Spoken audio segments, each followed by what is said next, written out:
just to start off, out of my own curiosity, why did you decide to do the interview? So good question. I before I came here was in education kind of broadly. So I do as much as I can to support education for the most part, whether that's students like yourself who are interested and kind of get involved and want to talk to me about stuff. But yeah, I always say yes to schools and universities and kind of things like that. So yeah, happy to basically. Okay, great. What is the purpose of the 3-year residency rule? Why does it exist? No, that's a great question.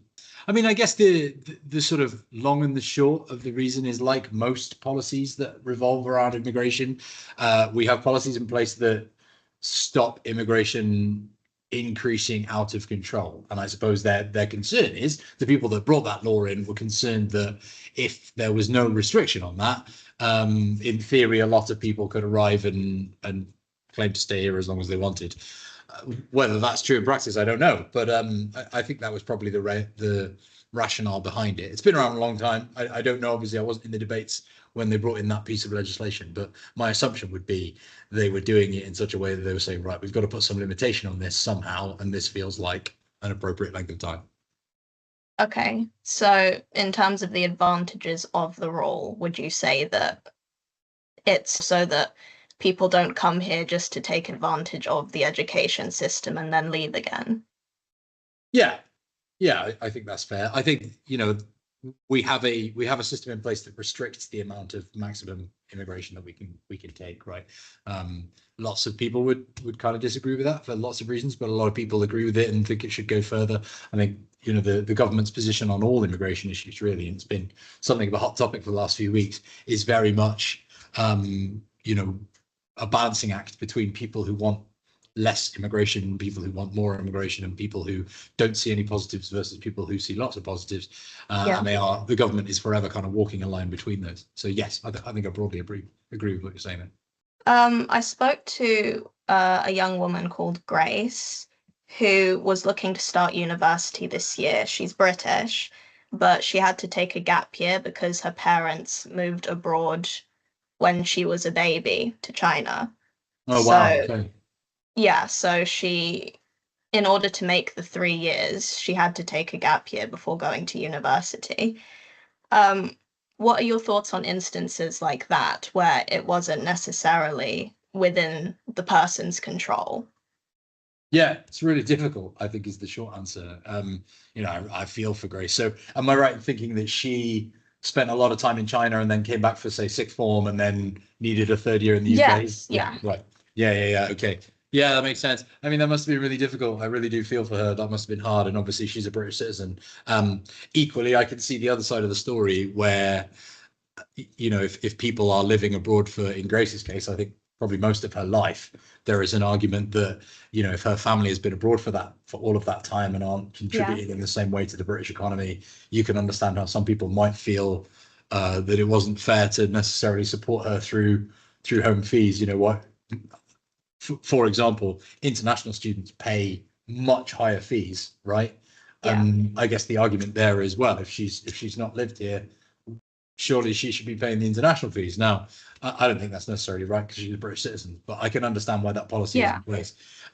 I think, whether you think the policy is right or not, the rationale was almost certainly to reduce or eradicate abuse of the system from, in theory, let's say Grace was born here and 2 days later she moves to China. She doesn't come back at all until she decides to come to a British university. She lived her entire life in China. And then benefits from home fees despite having never contributed to the British system. Yeah. Right? So, I can understand the kind of both sides of that argument. Yeah. I know, as you mentioned, you used to teach engineering at the Yes. University of Nottingham, um, actually engineering apprentices specifically. So I would say I think apprenticeships are a good option for if you don't end up going to university. But I also know that some apprenticeships have 3-year residency as a requirement as well. So, um, what options would someone have at that point if to do what they dream of doing if that's an obstacle too. Yeah, sure. I mean, I guess much like Grace's case that we were just talking about, you know, that there would be options where people take time out. I mean, lots of apprentices, especially degree level apprenticeships that I used to teach, a lot of them come into them a bit later. So, you know, the majority of my students were still relatively young people, but lots of them were starting age 20 instead of age 18 because they've been through a different system, maybe a different kind of apprenticeship. I mean, each apprenticeship has a different setup. So, you know, I guess the students in this case could shop around and see kind of what's available and stuff, or they can take the time out and spend the time in country. To be quite honest, Alana, it's not a case I've come across, to be honest, because the vast majority of the apprentices that I used to teach, and indeed most of those that I've met through my role as a politician, have been sort of long-term home students. They're not compared to a traditional degree, there were far less international students that found apprenticeships appealing. That's not necessarily the way it should be. I think, you know, all courses should be open to all people. But yeah, I guess the options in this case would be they could kind of wait it out essentially, or they could shop around and take a look at some different courses and see what's available. Okay. For me personally, I was born in Uganda, but I'm British by descent, so my dad was British. We moved here when I was younger, but when he passed, my mum ended up having issues with trying to pay for her visa for us to stay. So for that reason, we had to go back to Uganda, and I currently am not eligible for a loan to go to university. So there's also the issue of affordability, because in the situation I'm in now, I would self-fund if I had the money to do it, but I can't do that. So what are your views on the issue of how I guess equality of opportunity in terms of class when it comes to this? Yeah, I mean, thank you firstly for sharing your story, Alana. It's a really difficult situation that you're in there. I think, and as I say, it's not really one that I've kind of come across before because it's quite unique. Yeah. You know? And you know, I really do feel for you. I think it's a challenge to see what a solution might look like. I think almost certainly more needs to be done by people like me. I often, as a politician, come across very specific cases like yours where people find themselves in pretty unique situations, and often the system, in my experience, often the system doesn't work for people in unique situations and rare situations. It's certainly something that, you know, we can continue to kind of look into as a government, because you know, that what you've described there from my perspective doesn't feel like a system that's working, and it feels like it's being essentially unfair to you because you know, you've had some difficult things happen in your life. And you know, I'm really sorry to hear about your father, of course. Do you think there's a way to feasibly move forward where there's greater flexibility in consideration of eligibility?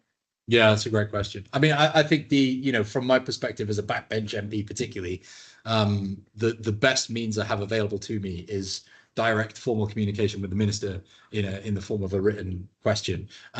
When you then get that answer back, you know, best case scenario, the minister says, oh yeah, we're going to do a review of that. We'll take a look because that's not something we considered. More likely they say, oh, unfortunately, we don't have resources available to do this, or we're not willing to do this, or whatever. At that point, you know, there are options to move forward. You get more and more people involved in a campaign, and you can start putting other means forward through the kind of parliamentary process to do so. There are lots of kind of means available that usually involve a ramp up of sort of workload and everything that comes with it. But yeah, I mean, there's lots of opportunities to bring it forward, and then ultimately campaigns like that can result in the law changing. They, if I'm honest, often don't. But it's often useful to raise debates and raise questions with ministers so that you can at least bring a specific issue like this into the public eye. What are you currently trying to achieve in Erewash?